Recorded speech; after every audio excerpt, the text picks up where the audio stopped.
बोलो गिरिराज धरण की।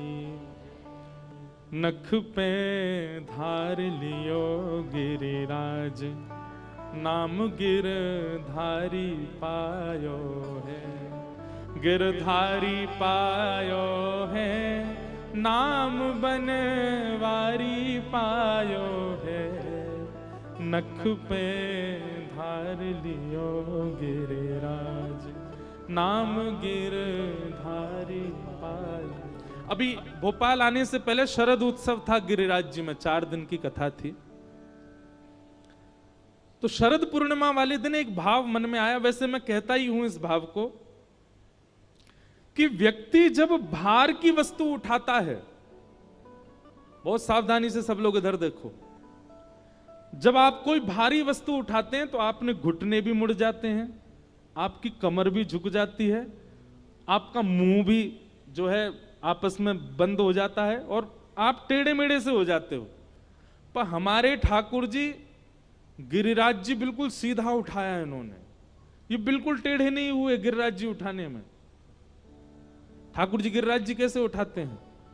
कभी श्रीनाथ जी का दर्शन करो, दोनों पाम सीधे, कमर भी सीधी, छाती भी सीधी, मुख भी सीधा, केवल हाथ ऊपर करके ठाकुर जी ने गिरिराज जी उठाए, बिल्कुल टेढ़े नहीं हुए। और 40-50 ग्राम की, 100 ग्राम की बंसी उठावे में पामू टेढ़े कर लिए, कमरों टेढ़ी कर ली, मुख भी टेढ़ो कर लियो, और बिल्कुल बांके है गए। क्यों? कल वाली बात पुनः दोहराऊं, प्रभाव और स्वभाव। श्री गिरिराज धारण करने में ठाकुर जी का प्रभाव दिख रहा है, ऐश्वर्य दिख रहा है, और ऐश्वर्य पर ज्यादा ठाकुर जी का प्रकाश नहीं होता, इसलिए ठाकुर जी सहज भाव से खड़े हो गए। लेकिन वंशी धारण ठाकुर जी स्वभाव युक्त होकर के करते हैं। वंशी धारण ठाकुर जी सबको अपनी ओर बुलाने के लिए करते हैं, सबको आकर्षित करने के लिए करते हैं, सबके चित्त में प्रेम प्रवाह के लिए करते हैं। तो वहां ठाकुर जी छोटी सी वंशी को धारण करने के लिए 2 भुजाओं का प्रयोग करते हैं, अपनी अधर पर उसको सुलाते हैं, पाम ठाकुर जी के त्रिभंग हो जाते हैं, कमर भी टेढ़ी हो जाती है और ठाकुर जी मंद से झुक जाते हैं, मानो जैसे कितना भार पड़ रहा हो। तो भार नहीं पड़ रहा है, प्रेम के आगे ठाकुर जी नतमस्तक हो रहे हैं, प्रेम के आगे ठाकुर जी त्रिभंगी हो रहे हैं। इसलिए ठाकुर जी वंशी ऐसे धारण करें, गिरिराज जी बिल्कुल सीधे धारण करते हैं। हम लोग उल्टे हैं, हम लोग प्रभावशाली भाव को ज्यादा प्रकाशित करते हैं और अपने स्वभाव को गौड़ रख लेते हैं, स्वभाव को गोपनीय कर। और आजकल तो बड़ा, जब से सोशल मीडिया का टाइम आया तब से अलग हो गया है। अब व्यक्ति स्वभाव को भी प्रभाव में ला करके प्रकाशित कर देता है। दया, दान गुप्त करने वाले भाव हैं, पर वो भी सब प्रकाशित करते हैं, उसको लोग प्रकाश में ले आते हैं, सेवा को लोग प्रकाश में ले आते हैं। हम अपने गिरधर लाल जी का नित्य चित्र नहीं डालते कहीं पर भी, बहुत कभी कभी मन हुआ तो डाल देते हैं। क्यों? अरे हमारे निज ठाकुर जी हैं, निज हमारी संपत्ति सबको क्यों दिखाएं रोज? हाँ, कोई दर्शन करने आए तो आके कर जाओ, पर रोज क्यों दिखाएं ठाकुर जी? कुछ निजता होनी चाहिए। ये सोशल मीडिया के टाइम में हम लोग बहुत ज्यादा प्रकाशित हो गए। अब अपनी थोड़ी निजता रखो। कई बार इस बात पर भी लोग हमसे प्रश्न करते हैं, बोले आप कह रहे हो निजता रखो, आपकी भी तो हर समय कुछ ना कुछ डलता ही रहता है। कथा से संबंधी ही डलेगा, ज्यादा से ज्यादा आजकल कभी कभी खेलने जाते हैं उसका डल जाता है, लेकिन वो दोनों बात, युवा बहुत है ना, तो युवाओं को कुछ प्रेरणा मिले उसके लिए। बाकी हम क्या खा रहे हैं, क्या पी रहे हैं, कब सो रहे हैं, पाम टूट गया, ओहो फ्रैक्चर हो गया, मैंने देखो प्लास्टर लगवा के आया, डॉक्टर ने ऐसा, क्यों जरूरी है ये सब करना? इन सब का प्रकाश नहीं होना चाहिए। अपने जीवन में थोड़ी निजता लाइए। हमारे प्राचीन भारत में लोग बहुत गोपनीय रहते थे, और विशेष रूप से भजन तो गोपनीय ही करना चाहिए, उसका प्रकाश नहीं ज्यादा। थोड़ी निजता लाओ, और कम से कम स्वभाव को तो निज ही रखो। वो निज जनों को ही दिखना चाहिए, सबको नहीं। हमारे वृंदावन में किशोरी जी घूंघट में बैठी हैं, प्रत्यक्ष दर्शन नहीं है, निज भाव में। क्यों? ठाकुर जी का प्रेम स्वरूप है। तो गोवर्धन धारण किया ठाकुर जी ने। तत्पश्चात इंद्र ने आकर के भगवान से क्षमा मांगी और इंद्र ने आकर के भगवान की स्तुति की कि पिता गुरुस्त्वं जगतामधीशो दुरत्ययः काल उपात्तदंड हिताय शिक्षा तनुभि समीहसे मानम विधुन्वल जगदीश मानिना। इंद्र ने भगवान से क्षमा मांगी कि मैंने 7 दिन तक वर्षा की, आप खड़े रहे। भगवान ने इंद्र को क्षमा कर दिया, पर ब्रह्मा जी को क्षमा नहीं किया था। ब्रह्मा जी से भी एक अपराध हुआ था। कल मैंने शीघ्रता में वो प्रसंग सुनाया नहीं, पर आप सबको शायद पता हो कि ब्रह्मा जी को एक बार ठाकुर जी पर संशय हुआ। भगवान ने क्या किया, मधुमंगल के मुंह पे लगी हुई कड़ी चाट गए अपनी जीभ से, वहां के मुंह को पकड़ के चाट गए। ब्रह्मा जी बोले राम राम राम, जे भगवान है, ये परमात्मा है। वो ग्वारिया मधुमंगल, वो नहाता भी नहीं ढंग से, बाकी मुंह पे लगी हुई कड़ी चाट गए अपनी जीभ से। और ठाकुर जी पर संशय करके ब्रह्मा जी ने भगवान के ग्वाल बालों का हरण कर लिया। अब ठाकुर जी के ग्वाल बाल हरण कर लिए। भगवान यमुना स्नान करके आए, देखा मेरे ग्वाल बाल कहां गए। दिव्य दृष्टि से देखा तो ब्रह्मा जी हरण करके ले गए। तो ठाकुर जी ने अपने भीतर से ही उतने ग्वाल बाल, बछड़ा बछिया सब प्रकट कर दिए। बोले ब्रह्मा को तो मैं बताऊंगा। 1 वर्ष बाद ब्रह्मा जी देखने आए कि मैं देखूं वो बहलूपिया बना डोल रहा है भगवान, उसकी स्थिति कैसी हो रही होगी बिना ग्वाल बालों के। तो ब्रह्मा जी जैसी पृथ्वी पर आए तो जितने ग्वाल बालों का हरण करके ब्रह्मा जी ले गए, सब घूम रहे थे नीचे। ब्रह्मा जी बोले इनका तो मैं हरण कर ले गया था, ये नीचे कहां से आ गए। समझ गए, बोले ये तो परमात्मा है, इन्होंने स्वयं से प्रकट कर दिए सब। क्षमा मांग लूं मैं जाकर के, लेकिन खाली हाथ नहीं, जिनका हरण करके ले गया उनको संग लेके आता हूं, फिर क्षमा मांगूंगा। अब ब्रह्मा जी यहां पृथ्वी पर भ्रमण कर रहे थे, भगवान ब्रह्मा का रूप धारण करके ब्रह्मलोक चले गए। और ब्रह्मा जी बनकर के भगवान गए और ब्रह्मलोक में जाके सबसे कह दिया, हमें अभी अभी खबर मिली है हमारे जैसा एक और ब्रह्मा डोल रहा है, अगर वो आ जाए तो उसको मार पीट के भगा देना। और ठाकुर जी जाकर के ब्रह्मलोक में बैठ गए। इतने में ब्रह्मा जी आए। अब जैसे ही ब्रह्मा जी पहुंचे, द्वारपाल तो लिए डंडा लेके भागे उनके पीछे। ब्रह्मा जी बोले तुमको शर्म नहीं आती, ब्रह्मा के पीछे भागते हो। बोले तेरे जैसे ब्रह्मा बहुत डोलते हैं भैलूपिया, चल भाग यहां से, हमारे असली ब्रह्मा तो भीतर बैठा है। तो ब्रह्मा जी स्वीकार कर लेते हैं अंत में कि मैं नकली हूं, मुझे असली का दर्शन कराओ। तो ब्रह्मा जी को लेकर के जब ब्रह्मलोक में गए तो सबको तो सिंहासन पर ब्रह्मा जी दिख रहे थे, पर ब्रह्मा जी को साक्षात नारायण दिखे। और जाकर के उन्होंने भगवान की स्तुति गाई, विशुद्ध सत्वम तब धाम शांतम। हे नाथ, आप साक्षात विशुद्ध हो, मेरे अंदर अपराध प्रकट हो गया, मैंने आपके रूप को नहीं समझ पाया, मैं आपके भाव को नहीं समझ पाया, मुझे क्षमा कर दो। ब्रह्मा जी ने खूब लंबी स्तुति गाई, पर ठाकुर जी ने उनको क्षमा नहीं किया। आज इंद्र को क्षमा कर दिया। हमारे ब्रज के रसिक जन कहते हैं क्यों, जबकि ब्रह्मा इंद्र से बड़े हैं, ठाकुर जी ने उनको क्षमा नहीं किया। बोले दोनों की क्रिया में अंतर है। इंद्र की जो क्रिया है उसमें सब ब्रजवासी ठाकुर जी के समीप आ गए, और ब्रह्मा की जो क्रिया है उससे ब्रजवासी दूर हुए। ब्रजवासी यानी कि भक्त, जिस क्रिया से सब ठाकुर जी के सामीप्य में आ जाएं, वो क्रिया ठाकुर जी को प्रिय लगी, इसलिए इंद्र को क्षमा कर दिया। लेकिन ब्रह्मा ने तो ठाकुर जी के वैष्णव जनों को दूर किया, इसलिए ठाकुर जी ने उनको क्षमा नहीं किया। इंद्र को आज ठाकुर जी ने क्षमा किया, और इसी समय भगवान का नाम पड़ा क्या, इंद्रेश। इंद्रस्य ईश्वरः इति इंद्रेशः। जो इंद्र के स्वामी हैं, इंद्र को भी अपना दास बनाते हैं, उनका नाम पड़ा फिर इंद्रेश। और यहीं से हमारे पिताजी ने हमारा नामकरण किया इंद्रेश। और एक बात देखो, ये भी एक संयोग है कि हम रामानुज संप्रदाय के, हमारे इष्ट सामने बैठ के कथा सुनते हैं, शंख चक्र गदा पद्मधारी नारायण, पर हमारी सेवा के ठाकुर जी गिरधर लाल। और वो गिरधर कौन है? वही तो इंद्रेश है। इंद्र के ईश कब बने? जब गिरिराज जी धारण किए।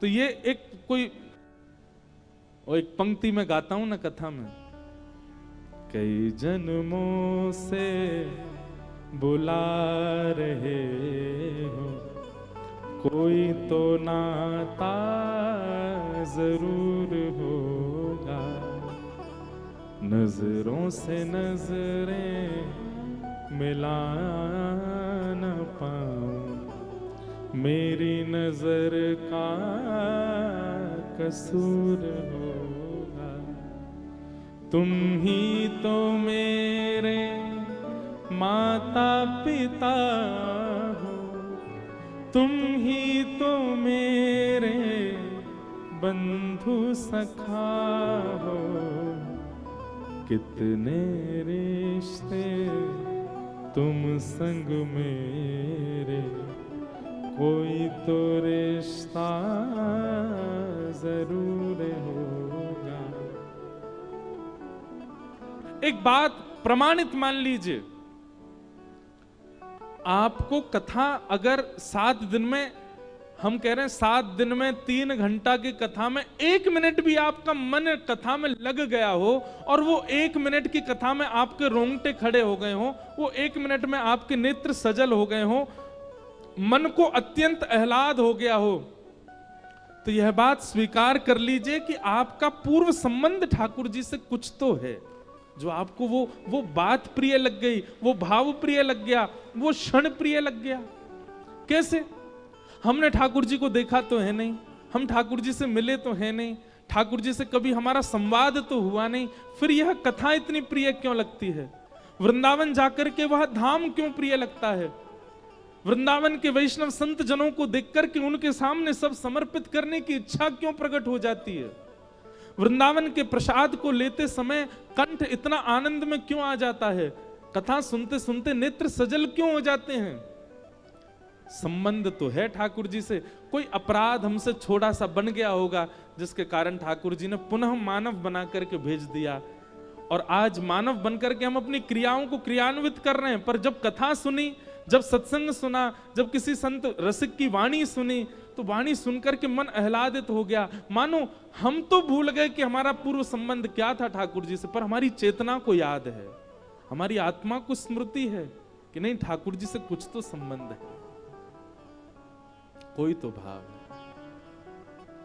तो निश्चित ही हम कोई ठाकुर जी के पूर्व के सेवक रहे होंगे, हम ठाकुर जी तक तो कहां हमारी गति पहुंची होगी। दासानुदासो भवतास्म भूय, ठाकुर जी के सखाओं के जो दास रहे होंगे, उनके दासों के दास जो रहेंगे, उनके दासों के दासों के किसी के दास तो रहे होंगे।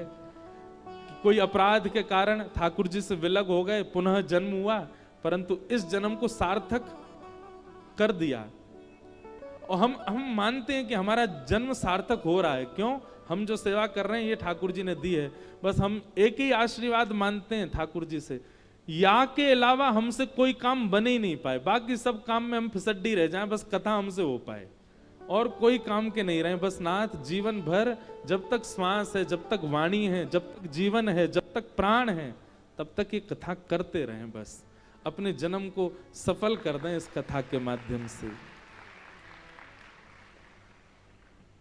तो संबंध सबका है ठाकुर जी से प्राचीन, जिनका नहीं है वो कथा बाहर से पंडाल देख के भी निकल जाते हैं, जिनका नहीं है वो बगल में रहते हुए भी नहीं आ पाएंगे यहाँ पर, और जिनका है वो मंडीदीप से भी आ जाएंगे, जिनका है वो इंदौर से भी आ जाएंगे, जिनका है वो वृंदावन से भी आ जाएंगे, जिनका है वो विदिशा से भी आ जाएंगे, जिनका है वो सागर से भी आ जाएंगे।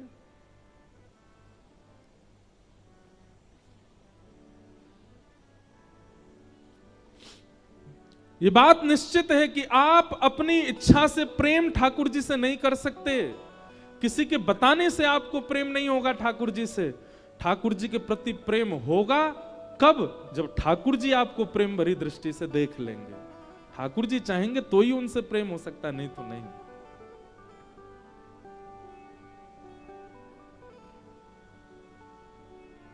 एक बहुत सुंदर भाव है, भैया बजा रहे हैं तो मन हो रहा है कि मैं गा दूं।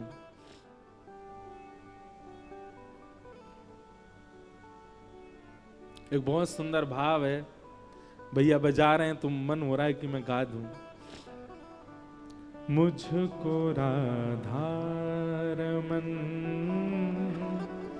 कर दो ऐसा मगन, मुझको राधा रमन कर दो ऐसा, मुझको राधा रमन कर दो ऐसा मगन,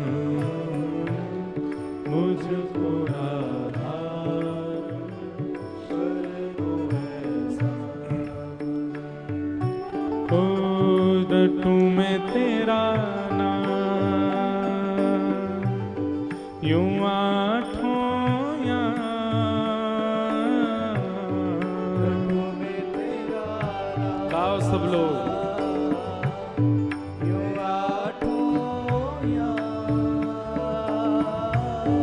रटू मैं तेरा नाम यूं आठों याम, रटू मैं तेरा नाम यूं आठों याम। करताल बजा के गाओ। मुझको राधा रमन कर दो ऐसा,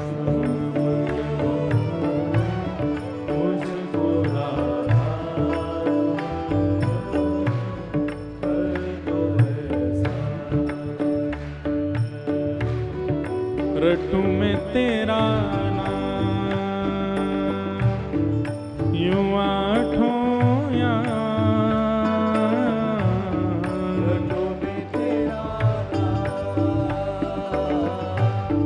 यूं आठों याम, रटू मैं तेरा नाम यूं आठों याम,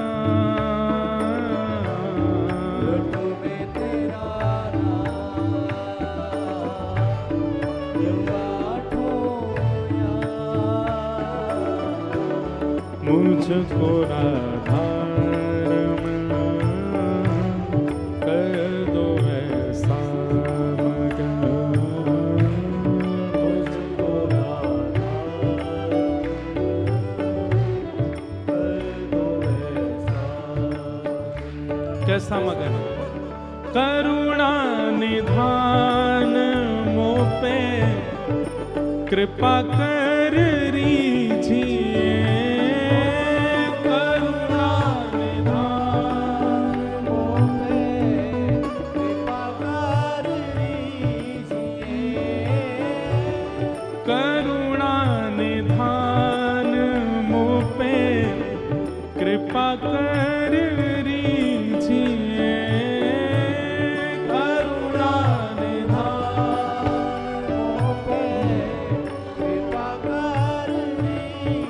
कैसी कृपा? ब्रज में बसा के मोहे सेवा सुख दीजिए, ब्रज में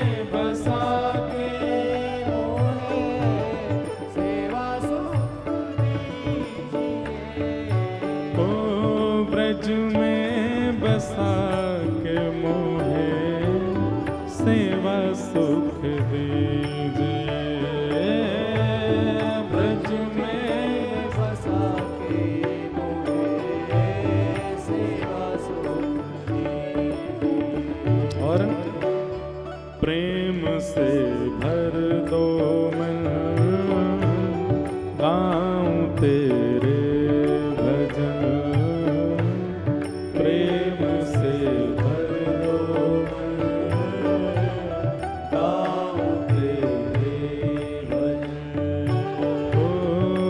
रटूं मैं तेरा नाम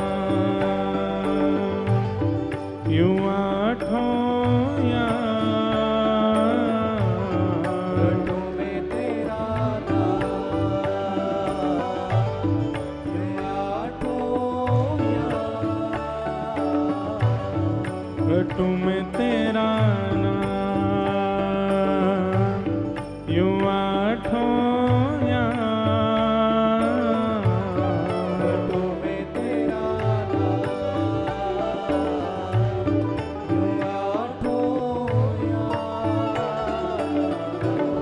मुझको राधारमण कर दो ऐसा, मुझको राधारमण कर दो ऐसा। श्री राधारमण लाल की।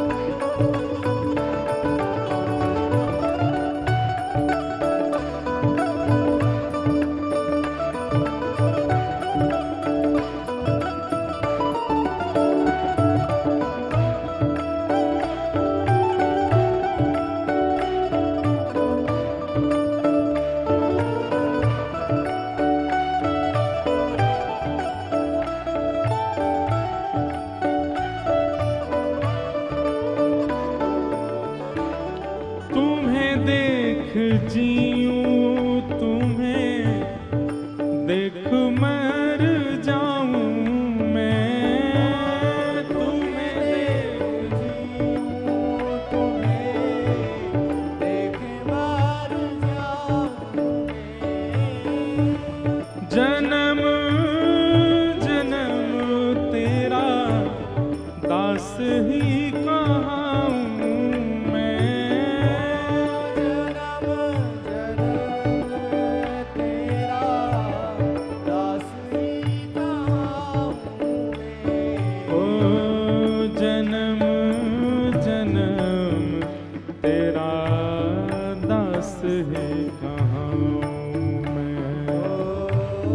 जन्म जन्म तेरा दास ओ रख लो अपनी शरण, कर लो मन में रमण, रख लो अपनी शरण, कर लो मन में रमण। रटूं मैं तेरा नाम यूं आठों याम, रटूं मैं तेरा नाम यूं आठों याम, रटूं मैं तेरा नाम यूं आठों याम, रटूं मैं तेरा नाम यूं आठों याम, मुझको राधारमण कर दो ऐसा मगन, मुझको राधारमण कर दो ऐसा मगन, ओ मुझको राधारमण कर दो ऐसा मगन, मुझको राधारमण कर दो ऐसा। श्री राधा रमण लाल की जय। हम संसार में व्यवहार में किसी से मिलते हैं और उससे अगर हमारा सहज प्रेम या प्रीति या मन जुड़ जाए तो हम लोग सहज कह उठते हैं, भाई तेरे से कोई पुराना संबंध तो है हमारा। कोई व्यक्ति विशेष, चाहे वो सखा के रूप में आवे, चाहे वो गृहिणी के रूप में आवे, चाहे वो कोई नहीं तो कथा में बैठे हैं तो बगल में बैठा वाला व्यक्ति श्रोता है, वो कथा में ही मिले हैं, लेकिन उसके प्रति भी वो सहज एक संबंध जैसा अनुभव होता है, तो हम सहज कह उठते हैं कि हमारा कहीं पूर्व का संबंध तो नहीं। तो ठाकुर जी के प्रति भी जब आपका यह स्नेह प्रेम बढ़ता है ना, तो वहां भी इस बात को लागू कीजिए। आप कोई तो थे ठाकुर जी के समय पर।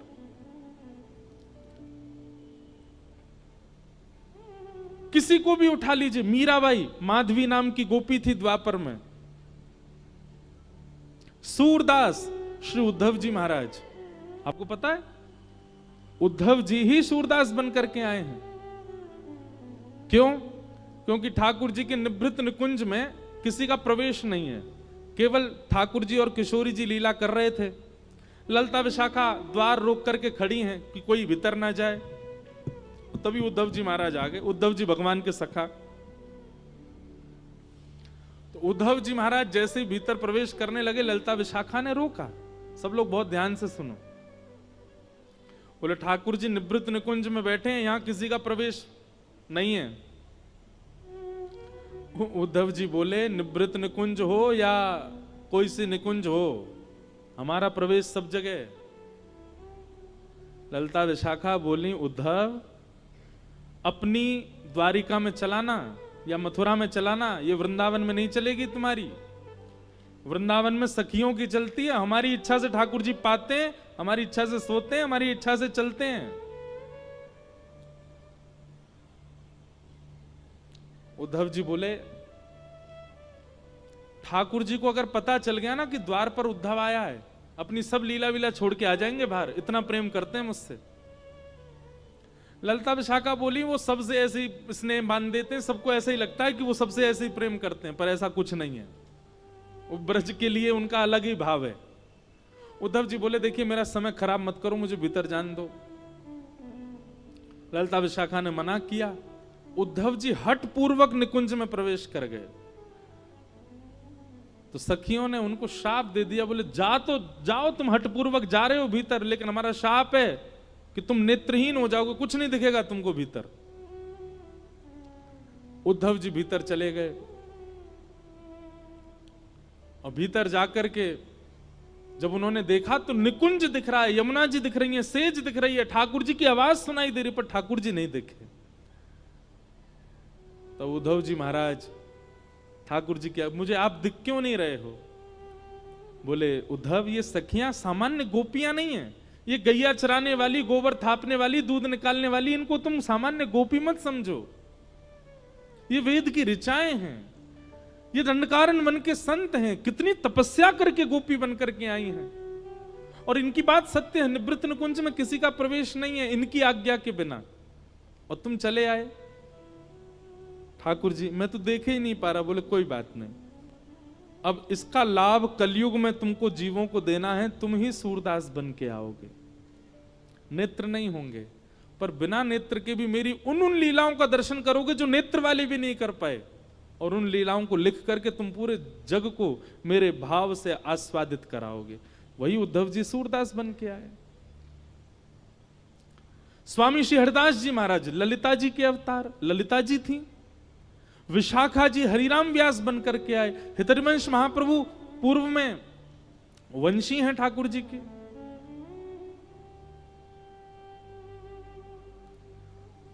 कोई भी ऐसा नहीं है ठाकुर जी के आसपास या ठाकुर जी से प्रीति करने वाला जिसका पूर्व संबंध ना हो। और यह आज भी लागू है ये बात, चाहे मैं हूं चाहे आप हो। हां हम इतने समीप के नहीं रहे होंगे, पर हां कभी तो ठाकुर जी को देखा होगा या कुछ ना कुछ संबंध तो हमारा रहा होगा, तभी इस जन्म में हमको ठाकुर जी प्रिय लग रहे हैं। कैसे कैसे ऐसे लोगों को मैं जानता हूं जो कभी वृंदावन नहीं गए, जिन्होंने कभी कथा नहीं सुनी, पर एक बार केवल कोई संकीर्तन सुन लिया या कोई कीर्तन सुन लिया या कोई भजन सुन लिया, नेत्र सजल हो गए, अब मन शांत हो गया, ना बोलने की इच्छा होती है ना किसी से मिलने की, अब बस मन में यही भाव उत्पन्न होता है कि हम चलें वृंदावन, जाएं वृंदावन। वृंदावन आधुनिक स्थान नहीं है, वृंदावन पर्यटन स्थान नहीं है, वहां पर्यटकों के लिए कुछ भी नहीं है, पर फिर भी भीड़ देखो आप, पर्यटक स्थलों पर इतनी नहीं होती होगी जितनी वृंदावन में होती है। सब भाव से जाते हैं। इसका मतलब क्या है? ठाकुर जी से कोई तो संबंध है। भगवान ने इंद्र को क्षमा किया, आगे भगवान की लीला बढ़ी और एकादशी व्रत की महिमा बताई गई। कितने लोग एकादशी करते हैं? सच्चे वाले बताओ। सच्चे वाले हैं सब, बहुत अच्छी बात। 3 निष्ठाएं पालन किया कीजिए। कृष्ण भक्त, सबसे पहले तुलसी निष्ठा, तुलसी धारण करो। दूसरी नाम निष्ठा, नाम जप में प्रवीण हो जाओ। और तीसरा एकादशी निष्ठा। ये 3 निष्ठा प्रधान। तुलसी धारण करने वाले ध्यान रखना, फिर कुछ भी ऐसा पाना नहीं जो तुलसी धारण करने के बाद अपवित्र हो। आप फिर कुछ भी ऐसा खा पी नहीं सकते, इसलिए तुलसी निष्ठा में थोड़ा ध्यान रखिएगा। दूसरी बात, एकादशी निष्ठा और नाम निष्ठा। एक बात बहुत ध्यान से सुनिएगा,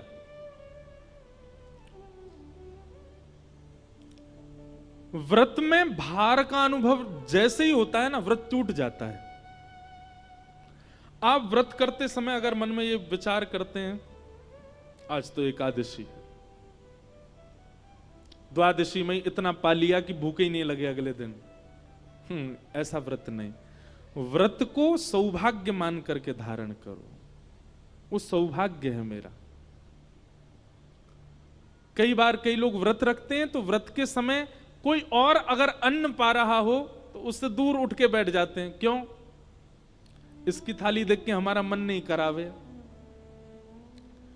आप किसी की थाली देख के जब आपका मन करता है तो भी व्रत टूट जाता है। एकादशी के प्रति ऐसी भावना होनी चाहिए कि वो आपका सौभाग्य है, आप उसको राजी राजी खुशी होकर के उत्सव मना करके एकादशी करते हैं। आज हमारे ठाकुर जी के लिए हमने व्रत रखा है। एकादशी के दिन अन्न में पाप का निवास होता है, इसलिए अन्न सेवन नहीं करना चाहिए। और चावल तो पूर्ण अन्न होता है, इसलिए चावल तो बिल्कुल ही नहीं खाने चाहिए। वृद्ध लोग, बालक और बीमारों को छूट है, लेकिन वह भी केवल रोटी पाएं, चावल नहीं पाएं। दूसरी बात, एकादशी यदि आप रखते हैं और एकादशी के दिन कोई धाम का प्रसाद लेकर के आपके घर आ जाता है, तो प्रसाद के प्रति यह भावना मत रखो आज तो एकादशी हम कल पाएंगे। नहीं, आपकी एकादशी प्रसाद से ऊंची नहीं है। अगर कोई प्रसाद लेकर के आया और प्रसाद में अन्न है, कोई धाम का प्रसाद लेकर के आया, आसपास के मंदिर का भी अगर आया है तो उसको भी प्रणाम कर लो, पर धाम का यदि प्रसाद आया है तो धाम के प्रसाद के साक्षात गोविंद आए हैं आपके घर, उनको आपको तुरंत स्वीकार करना चाहिए। अब लोग इसमें कहते हैं उसमें भी तो अन्न है। देखो, प्रसाद वस्तु नहीं है, प्रसाद अन्न नहीं है, प्रसाद प्रसाद है। दोष अन्न में होता है, प्रसाद में नहीं। अब लोग आगे इसमें अब और भी भावना कर सकते हैं, हम अपने घर के ठाकुर जी का भोग लगा देंगे तो वो भी तो प्रसाद बन गया, तो पा ही सकते हैं हम उसको। पर कहीं ना कहीं आप उसको अपनी ऊर्जा के लिए पा रहे हो ना, आप उसको पूर्ण रूपेण प्रसाद समझ करके तो नहीं पा रहे। आप घर में भी जो भोजन करते हैं वो ऊर्जा के लिए करते हैं, और ऊर्जा के लिए किया गया भोजन होगा, वो प्रसाद नहीं है। हाँ, आपने ठाकुर जी को निवेदित करके पाया है।